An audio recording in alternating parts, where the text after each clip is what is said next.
Baik, dilanjut lagi ya untuk baca bukunya, tapi saya pengen nyapa dulu yang sudah ikutan bergabung lagi malam hari ini. Ada siapa nih?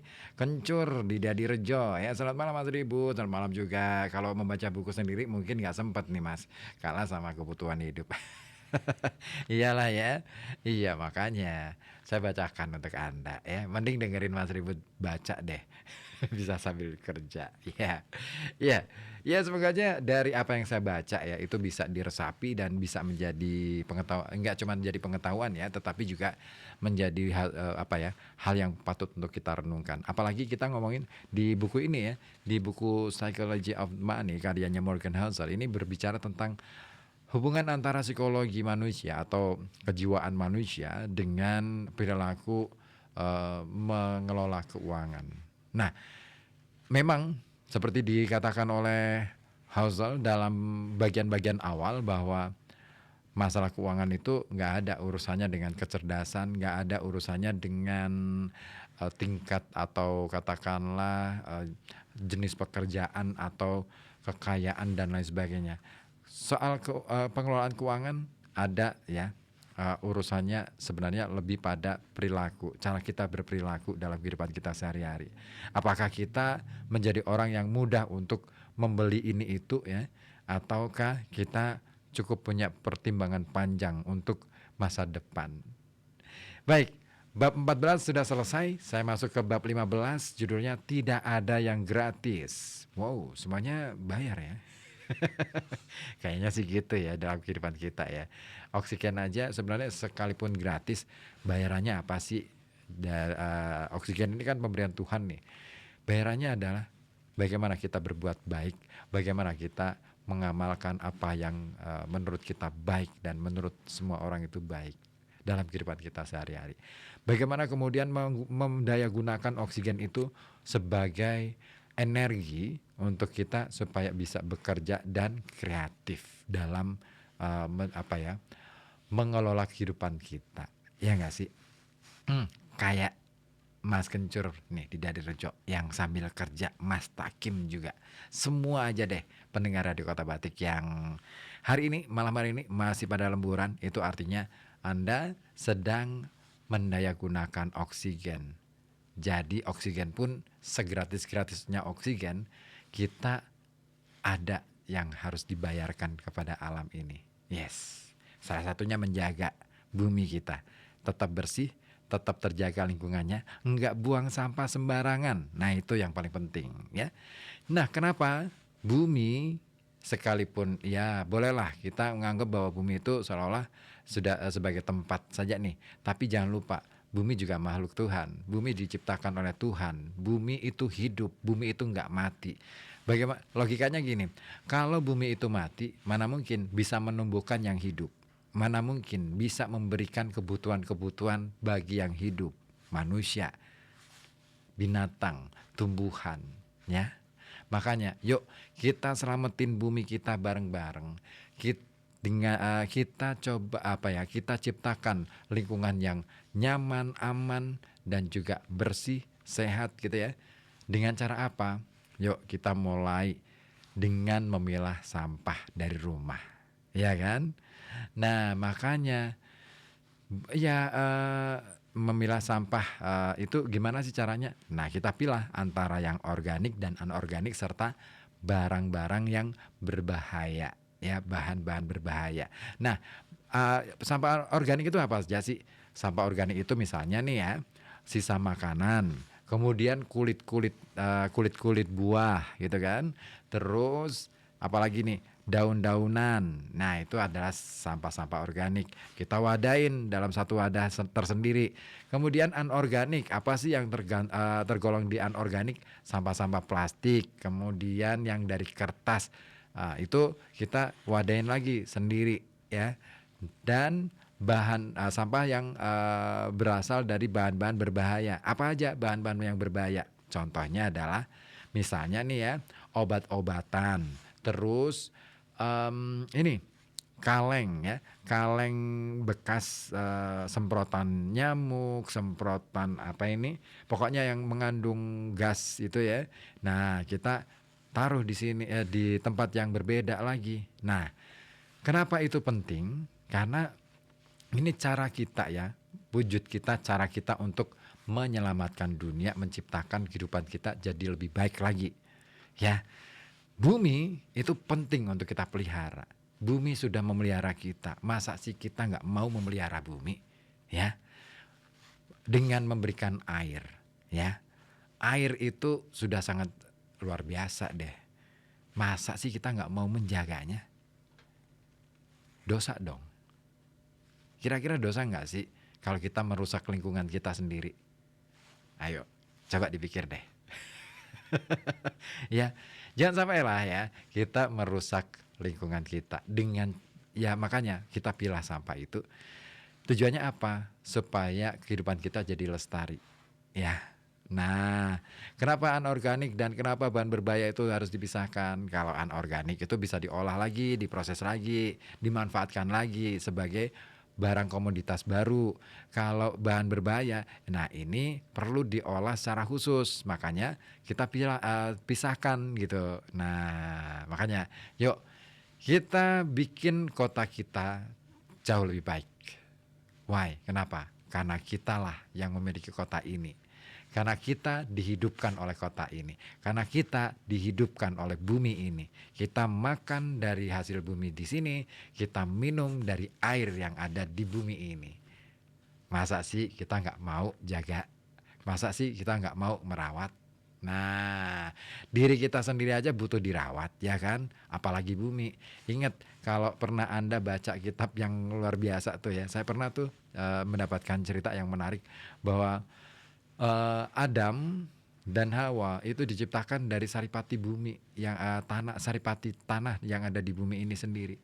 Dan menariknya lagi, bumi itu sempat menolak untuk dijadikan bahan sebagai bahan untuk penciptaan manusia. Why? Kenapa menolak? Karena bumi tahu bahwa ada konsekuensi pada diri manusia yang diciptakan oleh Allah, yaitu adalah ketika manusia itu berbuat baik, maka dia akan dimasukkan ke dalam surga. Tetapi ketika dia berbuat yang tidak baik, ya, membuat celaka dalam kehidupan itu, dia akan dimasukkan ke neraka. Nah, sejak itu bumi ngerasa bahwa jangan sampai bagian dari diriku ini akan masuk ke neraka, karena tahu siksa neraka jauh lebih pedih. Artinya bumi sendiri sayang banget sama manusia. Jangan sampai manusia itu dicemplungkan ke neraka. Masa sih kita nggak sayang sama bumi kita? Yuk kita sayang ya. Mas Hakim, dia berkembang. Katanya iya bener mas ya. Bener gue, bumi itu memang hidup. Ya iyalah. Kalau nggak hidup, dia nggak bergerak. Kan? Semua makhluk itu hidup. Makhluk ciptaannya. Kenapa? Karena dia ada energi di dalamnya. Ada tuh dalilnya di tafsir Jalalain ya. Ada tuh. Saya nggak mau cerita soal itu, nanti jadi overlap. Baik, kita lanjutkan ke bab ke-15. Judulnya tidak ada yang gratis, ya. Segalanya punya harga, dan kunci untuk banyak hal terkait uang adalah hanya mencari tahu harganya serta bersedia membayarnya. Masalahnya adalah bahwa harga itu mencakup banyak hal yang tak jelas sampai Anda mengalaminya sendiri ketika tagihan datang. Ya, General Electric atau GE adalah perusahaan terbesar di dunia pada 2004, bernilai sepertiga triliun dolar. GE selalu nomor 1 untuk atau 2 terbesar pada tiap tahun dalam dasawarsa sebelumnya. Contoh perusahaan ningrat jawara kapitalisme. Kemudian segalanya hancur luluh. Krisis keuangan 2008 ya, mengacau divisi keuangan GE yang memasok separuh lebih laba perusahaan. Nah, divisi itu akhirnya dijual dengan harga murah. Taruhan-taruhan berikutnya di bidang perminyakan dan energi menjadi bencana, menyebabkan pemutihan utang bernilai miliaran.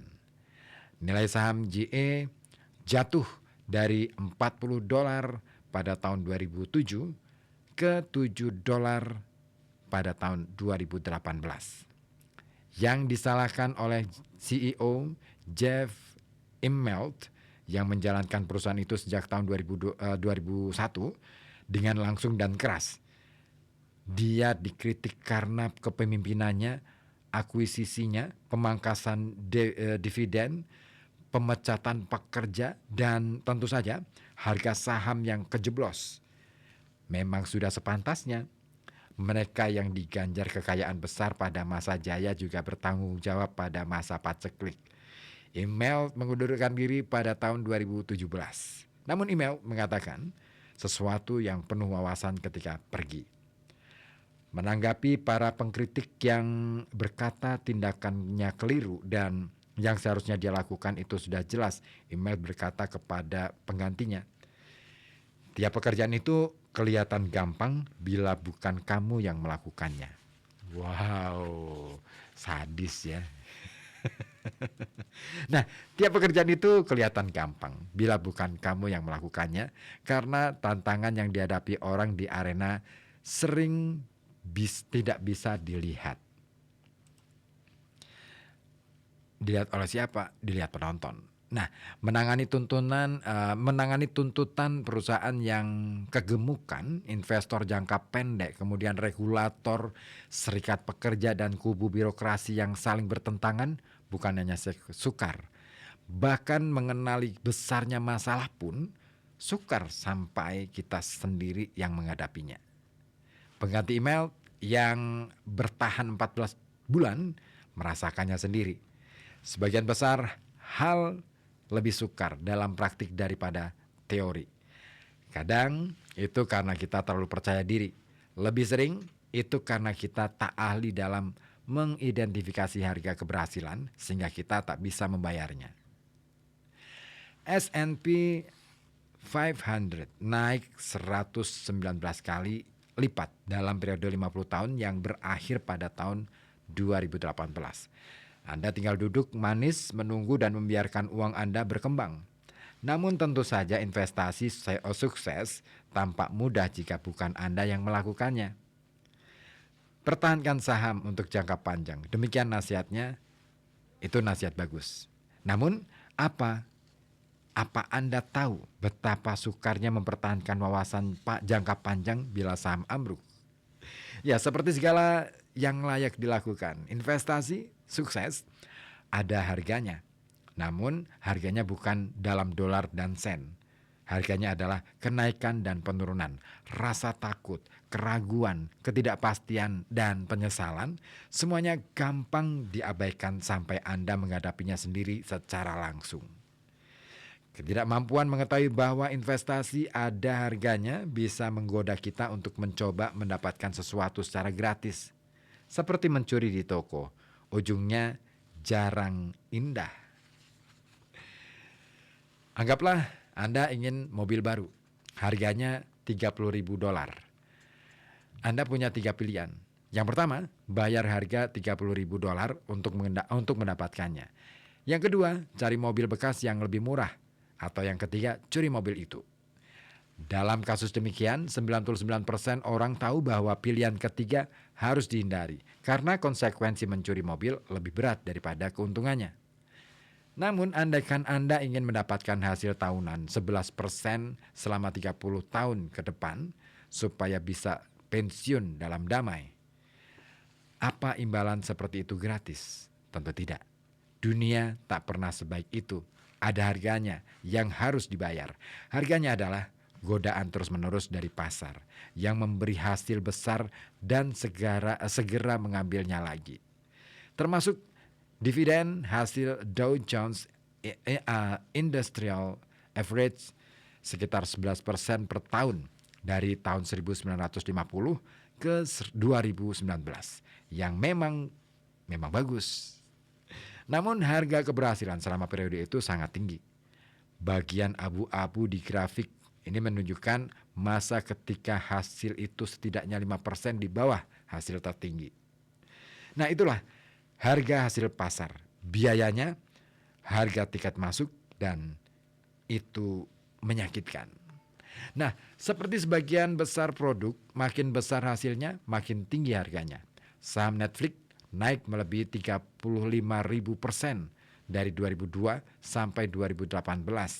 Tapi pada 94% hari nilainya di bawah nilai tertinggi. Monster Beverage naik 319.000%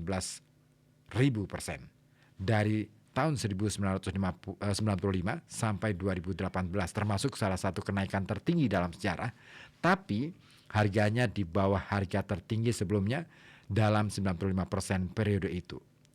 Nah, berikut ini bagian pentingnya. Seperti mobil tadi, Anda punya beberapa pilihan. Anda bisa membayar harga itu, menerima naik turun harga dan guncangan, atau Anda bisa mencari aset dengan ketidakpastian lebih sedikit dan hasil lebih rendah seperti mobil bekas. Atau Anda bisa mencoba sesuatu yang seperti mencuri mobil, mencoba mendapat hasil sambil menghindari kenaikan dan penurunan.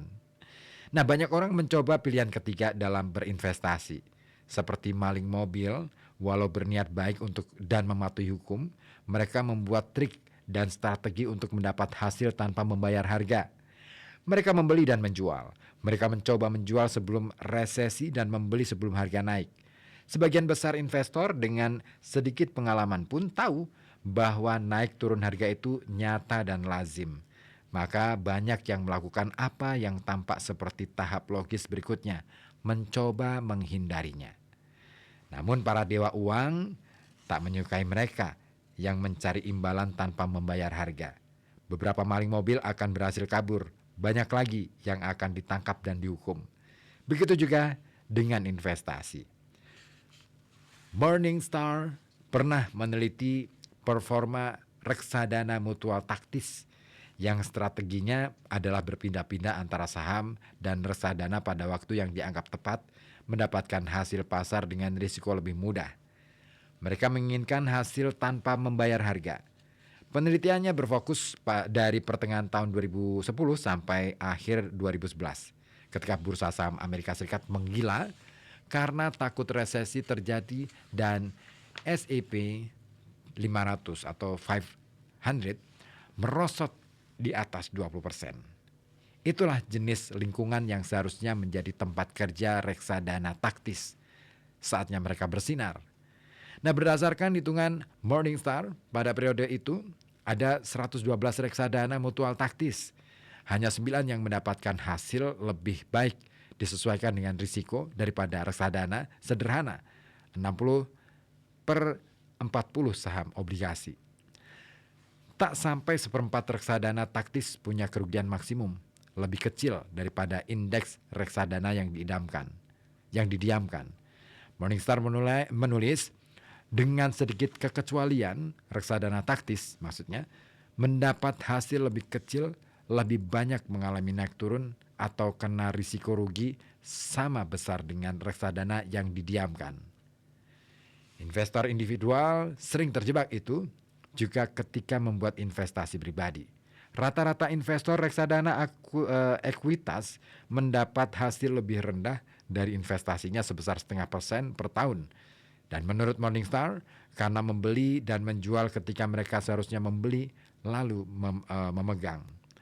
Nah, ironisnya, ketika mencoba menghindari harga, investor akhirnya membayar 2 kali. Nah, kembali ke GA. Salah satu kelemahannya terjadi sejak era CEO Jack Welch. Welch jadi terkenal karena memastikan pendapatan per kuartal melebihi perkiraan Wall Street.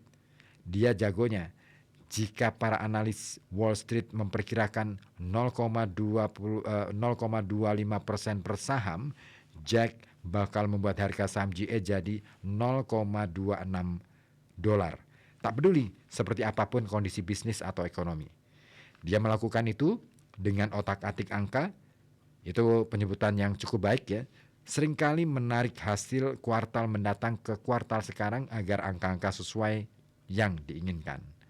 Nah, Forbes melaporkan satu di antara lusinan contoh, General Electric selama 2 tahun berturut-turut menjual lokomotif ke mitra finansial yang tak disebut namanya.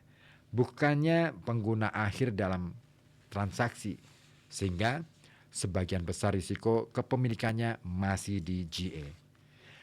Wealth tak pernah menyangkal permainan itu. Dia menulis di bukunya Straight from the Good. Tanggapan para pemimpin bisnis kita terhadap krisis adalah khas GA.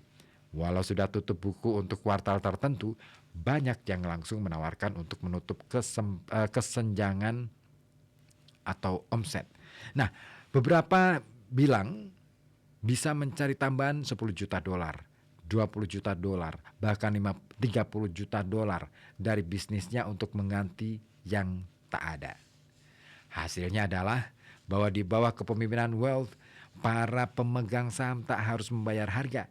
Mereka mendapatkan konsistensi dan prediktabilitas. Saham yang naik terus harganya tiap tahun tanpa kejutan ketidakpastian. Kemudian tagihan datang sebagaimana mestinya. Para pemegang saham GA menderita rugi besar selama 10 tahun yang sebelumnya ditutup manuver akuntansi. Keuntungan era Wealth berubah menjadi kerugian sekarang.